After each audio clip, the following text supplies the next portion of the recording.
안녕하세요. 이번 시간에는 제가 어렸을 때 있었던 얘기를 한번 해드릴게요.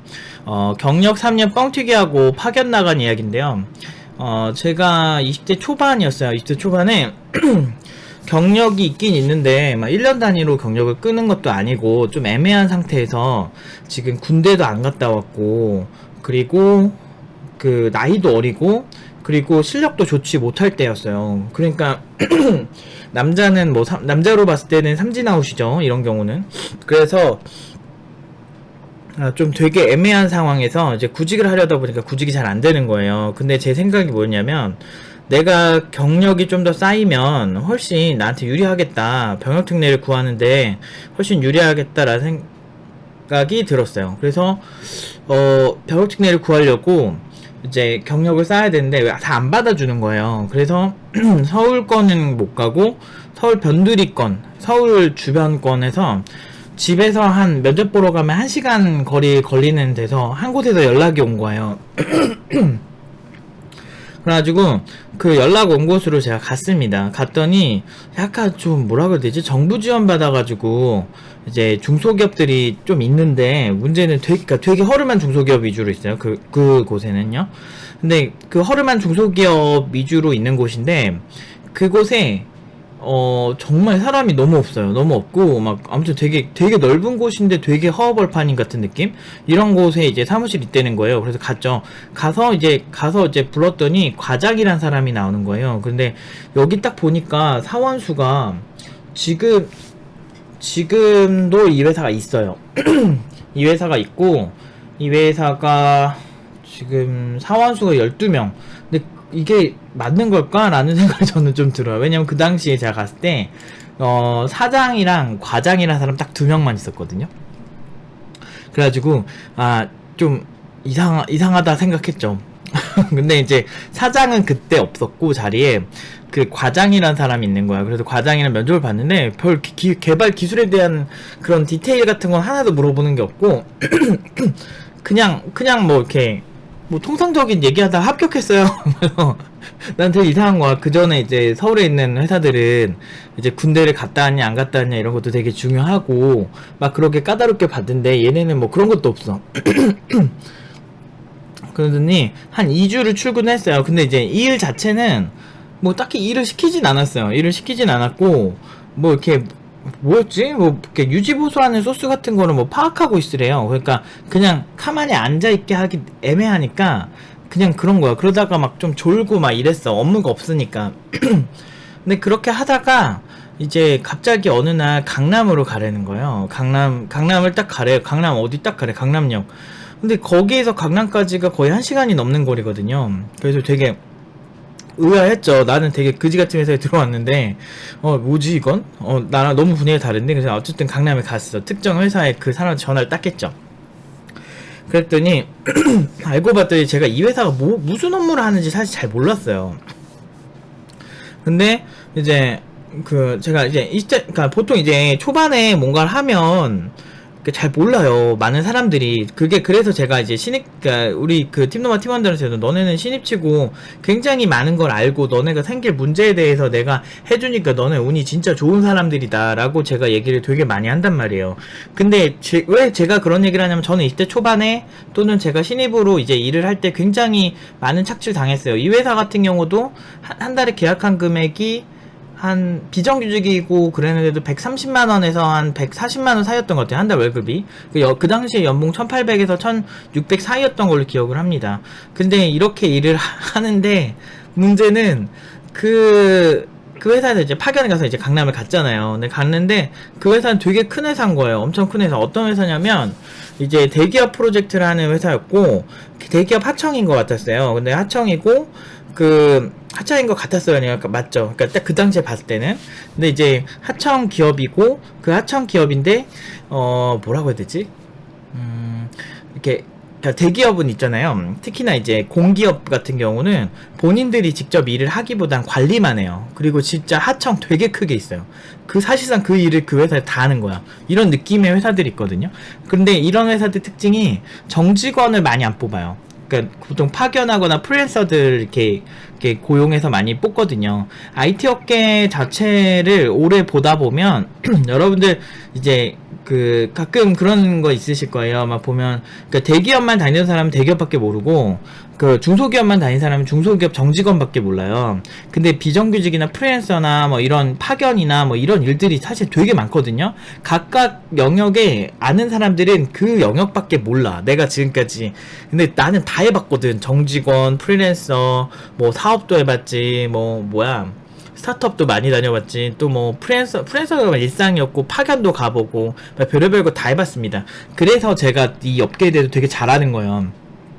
이것도 그러고쭉 하던데 갔더니 아무튼 거기서 면접을 봤는데 그 면접 보는데 내가 약간 의아했던 게 기술 질문을 좀 하셨어요. 그래서 여기는 좀 제대로 됐구나 라고 해서 갔는데 알고 보니까 이제 첫 번째 제가 이제 갔던 회사에서 그 대기업 하청 그 회사로 저를 인력을 파견했던 거예요. 그러니까 파견인데 제가 이해했던 게 그럼 2주 동안 내가 한 게 뭐지 이렇게 생각을 해보면 그냥 기다렸던 거야. 그러니까 기다렸다가 거기에 파견이 돼서 이제 들어갔죠. 대기업 프로젝트 하는 그 회사에. 그 대기업 프로젝트 회사는 뭐 B라고 합시다. B. 그래서 B라는 회사에 들어갔죠. 갔는데 그 다음 날부터 여기 출근하라는 거야. 근데 약간 기술 질문 했는데 그렇게 제가 디테일하게 얘기를 못했어요. 그 당시엔 저는 잘 못했으니까. 그래도 공부는 오래 했지만 그래도 이제 실무 경험이 많지가 않았으니까.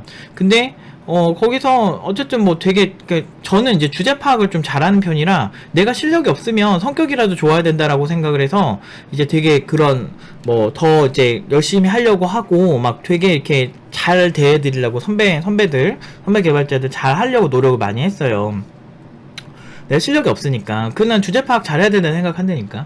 그래서 이제 갔는데 그 다음날부터 이제 일을 하는데 존나 뭔가 일을 하는데 너무 어려운 거야. 내가 하기는 조금 어려운 일들이 오더라고요. 그래서 나는 그랬지. 내가 지금 경력이 얼마 안 됐는데 생각보다 나한테 너무 어려운 일을 준다 이런 생각을 했어요. 그런데 그걸 어쨌든 시키니까 하긴 했는데 실수가 잦죠. 아무래도 이제 노하우나 이런 게 많이 부족하고 그러니까 실수가 좀 있었어요.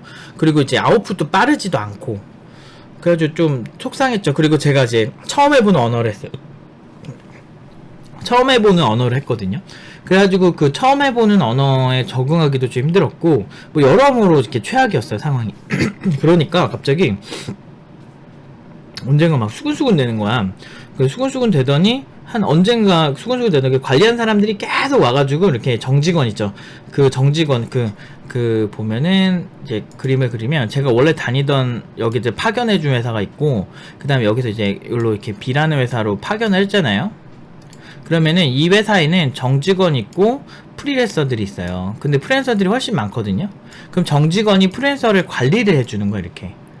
그러니까 지금 어떤지 막 일정 막 얘기하고 그래서 항상 정직원 한두 명이면 프리랜서 한 10명 이런 식으로 딱 대략 이렇게 엮여 있어요. 이런 식으로 이제 파견을 나가서 일을 하는데 이제 제가 일을 잘 못하니까 수근수근 되더니 언젠가 이렇게 그러니까 아무튼 자기들끼리 바빠. 아무튼 이 프리랜서 중에서 프리랜서 짱이 있어요. 그 과장님이 있었는데 그 과장님이 이걸 관리를 하는 거야. 그러니까 이 회사가 좀 독특한 회사인데 프리랜서들이 여기서 오래 일하는 프리랜서가 진짜 많아요. 말만 정직원이 아닐 뿐이지 거의 정직원 같은 느낌의 프리랜서들이 되게 많거든요. 근데 그런 회사에서 이제 일을 하니까 아무튼 저를 관리해주는 과장님이 눈빛이 심상치 않은 거예요. 그래서 이제 이게 내가 뭐 실수했나 이렇게 했죠. 근데 내가 되게 잘 못하니까 그러니까 이제 어느 순간 딱 이제 나중에 이제 얘기를 해주시는 거예요. 근데 저는 어차피 계약을 지금 이 첫 번째 회사 A 회사라고 하면 A 회사랑 했고 난 여기서 130만원 받기로 계산을 한 상태란 말이야. 근데 이제 B 회사에 가서 수근수근 되더니 나한테 그러는 거야. 이제 주현씨 연봉이 좀 깎일 거야 막 이렇게 얘기를 하는 거예요. 갑자기 여기 프리랜서 짱이. 그래가지고 네? 지금도 나는 그때 어이가 없었던 게 난 지금도 되게 작은데 이걸로도 먹고 살기가 되게 힘든데 왜 나한테 이런 시련을 주는 것인가. 여기서 깎이면 도대체 얼마나 깎이는 것인가 이렇게 생각을 했는데 생각해보면 안 깎인 거예요. 그 다음 월급 보니까 하나도 안 깎였어. 근데 생각을 해보니까 뭔가 이상한 거야. 내가 깎인다고 했는데 깎이지도 않고 뭔가 이상한 거야. 근데 알고 보니까 이제 나중에 이제 제가 이제 그 물어봤죠. 물어보니까 A라는 회사가 B라는 회사에 저를 파견할 때요. 지금 3년을 뻥튀기 한 거예요. 근데 프리랜서 페이 같은 경우는 비정규직이고 이게 사실 굉장히 불안한 그런 거기 때문에 보통 페이를 조금 더 준단 말이에요. 특히나 SI 이런 기업들 이제 파견 회사를 통해서 누군가를 소개할 때는 더 심해요. 이게. 더 심해집니다. 그래서 누군가를 소개해서 그러니까 이렇게 이 업체를 껴서 가면은 되게 비싸요, 페이가. 그러니까 제가 봤을 때는 그 당시에 제 관련 페이가 최소 5, 600은 됐을 것 같아요. 500은 되지 않았을까?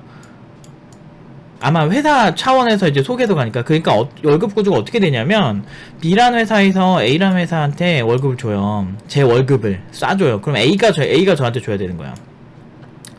5, 600이 나온 것 같은데, 그니까 제 경력이 1년이었으면 플러스 해가지고 한 4년 해가지고 이렇게 뻥튀기 해서 보낸 거야. A라는 회사가 절 보장을 하고요. 사기죠. 사기예요. 이건 사기야. 이거 말도 안 돼. 근데 내가 그거만큼 일을 못하니까 깎았는데, 여기서 뭐 깎으면은 뭐 350이나 뭐 한 400 되지 않았을까? 그렇게 해가지고 이제 여기다 이제 준 건데, 저는 손해본 게 없는데, 어쨌든 얘가 400을 딱 받고 저한테 130만 준 거예요. 되게 양아치죠. 그러니까 실제로 이런 알고 보니까 이제 시간이 지나고 나서 이제 제가 알게 된 거죠.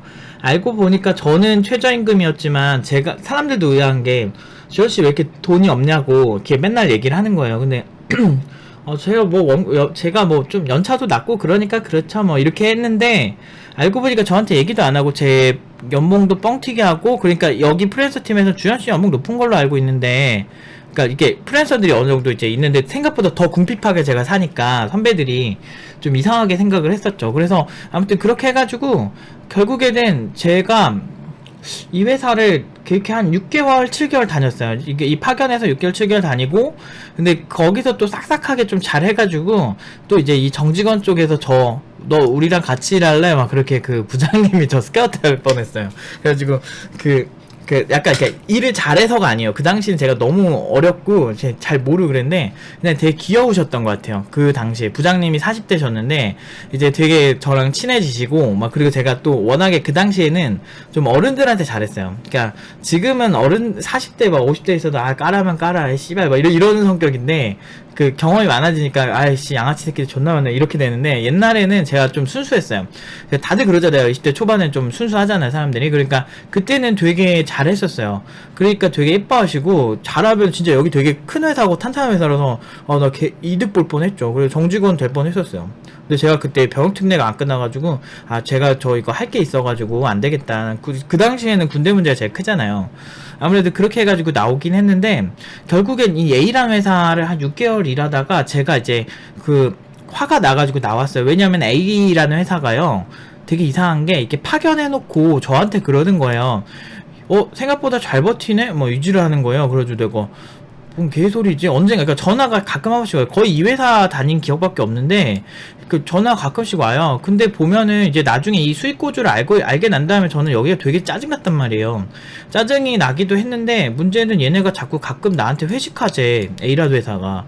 나한테 회식하자 그러면, 막 짜증이 나는 거야. 그래서 바빠서 일이 너무 바빠요. 파견 나온 지 힘들어요. 뭐 이렇게 얘기하면서 한 번도 안 나갔어. 근데 그렇게 있었는데 뭐 그거 막 좀 안 그래도 짜증이 나 있는 상태에서 야근은 많은데 야근은 거의 제가 막 11시 제가 그 당시에 강남대로에 토한 게 꽤 많을 거예요. 야근하고 꼭 이제 부장님이 자꾸 회식하자 그래가지고 홍어삼합을 그렇게 드셔. 짜증나. 나 홍어삼합 되게 별로 안 좋아하거든. 근데 그거를 이제 막걸리에 먹는 거예요. 근데 그때 토를 되게 많이 했어. 그 강남에 보면은 황금온천이라는 그 사우나가 있어요. 거기서 많이 자고 그랬었어요. 그래서 그 강남역 근처에 있는 나름 찜질방 있죠. 그런데 좀 많이 알아요. 그 근처에서 많이 자가지고. 아무튼 그런 경험이 있었죠. 이 회사는 결국엔 나가다가 한 6개월 나온 이유가 월급을 밀려. 미친놈들이. 그러니까 이 새끼들이 이해가 안 되는 게 아니 5, 600 나한테 받은 게 있잖아. 근데 이런 식으로 굉장히 많은 회사에 벌려놓은 거예요. 그러니까 A 회사, B 회사, C 회사, D 회사 뭐 이런 거 있죠. 이런 회사에 이제 이런 파견 저같이 어중이 떠중이들 그러니까 어린애들 또는 뭔가 애매한 신입들 있죠. 아무것도 모르는 신입들 그런 신입들을 이렇게 경력 뻥튀기 해서 정말 많은 회사에 파견을 해놔요. 저는 근데 이 회사 다닌 경험이 되게 재미는 있었어요. 사람들도 좋았고, 그래서 지금도 항상 감사하게 생각하고 그런데, 그, 문제는 이게 운이 나쁘면요, 이제 컨테이너 이런 데서 일할 수도 있어요. 컨테이너 같은데. 제가 그 얘기는 나중에 또 해드릴게요. 제가 웹에이전시 또 다녔던, 경험이 있는데, 그 얘기를 나중에 또 해드릴게요. 그래서 아무튼 이 회사를 이러고서 나왔죠. 월급을 밀려요. 자꾸. 월급을 한 2달 밀려서 주고 막 그런데, 이제 선배들한테 얘기했죠. 저 여기 파견한 회사에서 월급이 자꾸 밀린다. 그거 나 어떻게 해야 되냐. 그랬더니, 그 회사 그 선배들이 한 얘기가 한 달이라도 밀리면 바로 나와라 막 그렇게 해가지고, 근데 저는 그때 잘 모르니까 2달 막 3달 밀리고 그랬는데 너무너무 힘들었어 진짜. 그렇게 했는데 어쨌든 그렇게 하다가 나왔죠 뭐. 이렇게 돈은 다 받았어요. 돈은 다 받았죠. 벼룩에 간을 내먹어야지 130만 원 안 주는 새끼들이 어딨어. 근데 이 회사가 신기한 게 지금도 이제 살아있어요. 와 진짜 너무 내가 이렇게 지금 자코리아 막 이런 데서 보고 있는데, 아 옛날 생각나고, 아 이 양아치 새끼들 막 이런 생각 들더라고. 그리고 더 무서운 게 뭔지 알아요? 여기 CEO가 서울대 출신이에요. 무슨 얘기인지 아시겠죠? 그러니까 여러분들 막 서울대에 대한 막 이렇게 환타지가 있잖아요. 다 막 잘 될 것 같고. 그런데 나는 솔직히 이렇게 돈을 벌려면 그냥 차라리 그냥 다른 일을 하겠어.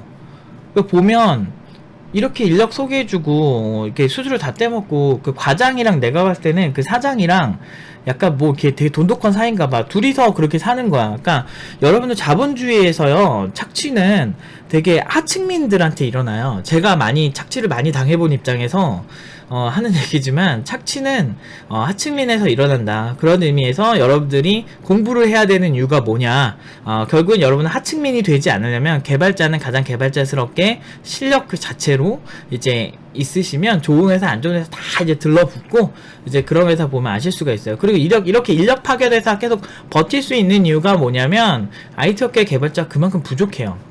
제가 이게 경험 없이 여러분들한테 말씀드리는 게 없어요. 대부분은 경험하고, 그리고 제가 최악의 케이스는 애지간한 거 다 경험해봐가지고, 나중에 또 기회 되면 또 안 좋은, 또 좀 짜증났던 얘기 또 해드리겠습니다. 거의 다 해본 것 같은데, 안 좋은 케이스는. 아무튼 제 인생 더러운 팔자 한번 여기까지 말씀드리겠습니다.